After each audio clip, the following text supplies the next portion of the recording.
Bienvenue dans la Bibli de Clémy. Aujourd'hui, je vous fais voyager en Catalogne, dans une propriété bordée par la Méditerranée. Un concentré d'été pour prolonger un peu les vacances. Alors, si vous aimez écouter le bruit des vagues, marcher sur un chemin couvert d'aiguilles de pin et apercevoir la mer entre les lauriers roses, ce livre est fait pour vous.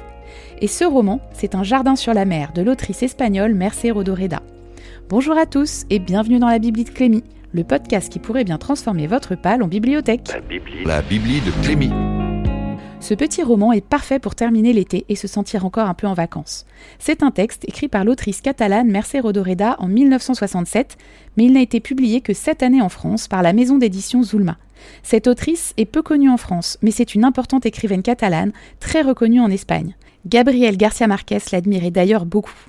Alors, dans ce livre, Mercé Rodoreda nous invite à passer quelques années dans une magnifique propriété catalane, dont le parc donne directement sur la Méditerranée.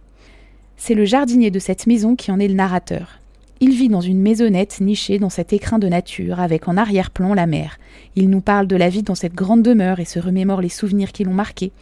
Les anciens propriétaires, des anecdotes amusantes ou tristes, les riches résidents qui l'occupent aujourd'hui, dignes de l'univers de Francis Scott Fitzgerald, mais aussi du personnel de maison, des habitants du village, des voisins.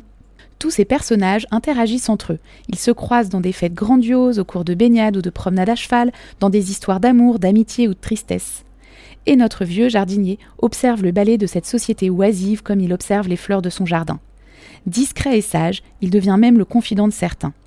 Confidence qui lève le voile sur quelques tensions et non-dits, plutôt oiseaux de mauvais augure. Mais les mauvaises nouvelles seront pour plus tard, car ce soir, une fête a lieu. On a prévu que le champagne coule à flot, un buffet de premier choix et des feux d'artifice sont au programme.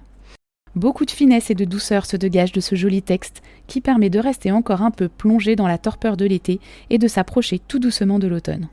La plume de Mercé Rodoreda mérite qu'on la découvre, qu'on se plonge dans ses lignes pleines de sensibilité. Chaque personnage est croqué de loin, à part notre jardinier et ce jardin dont les descriptions fourmillent. Et toujours au loin la mer. On sent l'air iodé et le parfum des pins parasols, la chaleur du soleil de l'après-midi et la fraîcheur des soirées sous les étoiles.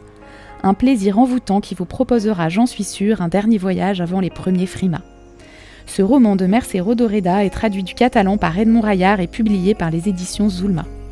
Retrouvez-moi sur Instagram et abonnez-vous pour ne pas rater le prochain podcast qui pourrait bien transformer votre palle en bibliothèque.